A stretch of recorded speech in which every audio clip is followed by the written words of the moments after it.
Hello folks, Trouble T Cat here, and this is going to be my full review of Elite Dangerous Horizons. I did sort of a first impressions video a few days ago, but this is my actual review. So to get this out of the way, if you already own Elite Dangerous, the base game, and you love the game, then yes, you should buy Horizons. Planetary landings are a good addition to the game. They add a lot of variety and general immersion to the game, and there's going to be lots more stuff coming over the next 12 months, so absolutely, if you already own the game and know you like it, then you should buy Horizons. Secondly, if you already own Elite Dangerous but you don't like it very much, the planetary landings are not going to change your mind.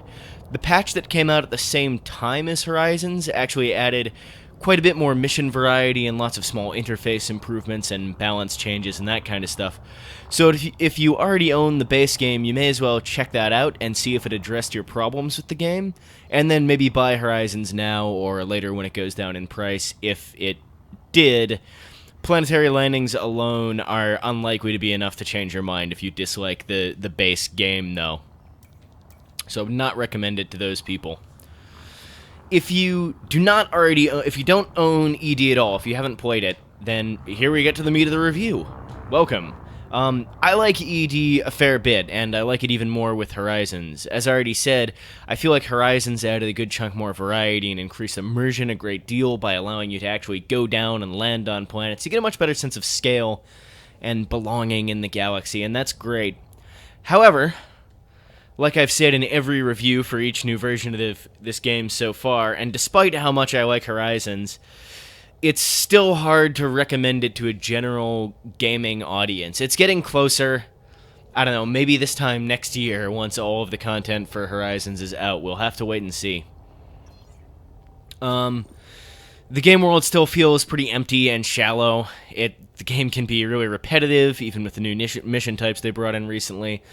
Some aspects, like the amount of credits you get for the various activities, for example, feel really badly balanced.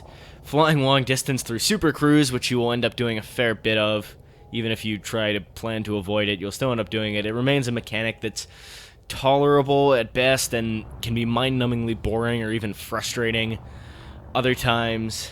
The game does feel much less unfinished with Horizons than it did before due to lots of small tweaks, but it still feels like there's a lot lacking in terms of actually driving player engagement.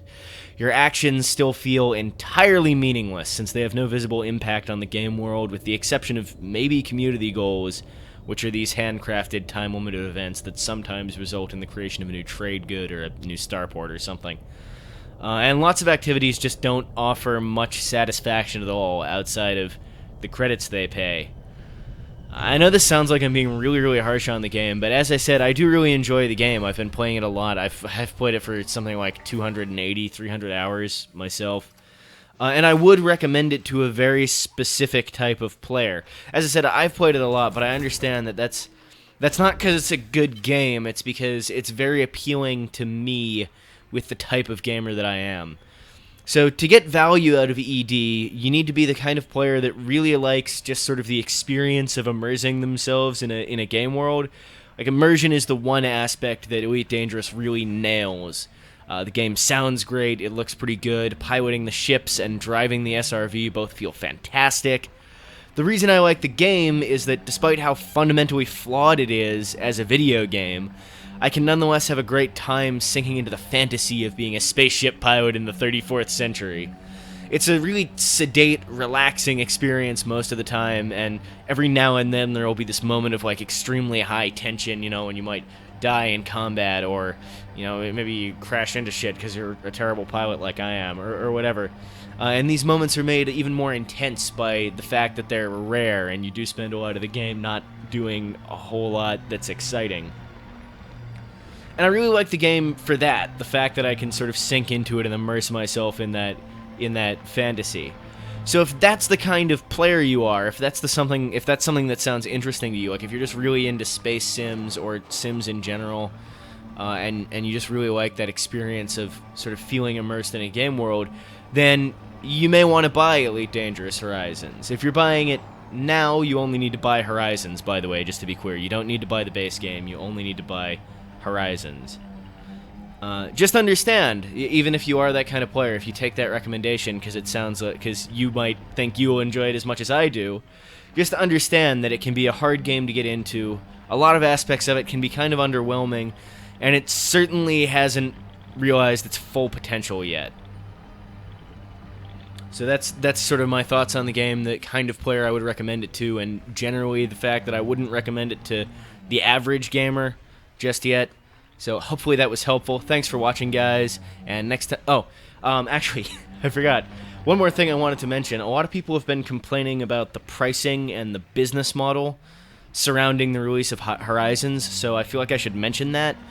I don't want to talk about it in detail right now. If I feel like I have to, I will. I don't want to talk about it in detail. In short, I actually think it's fine.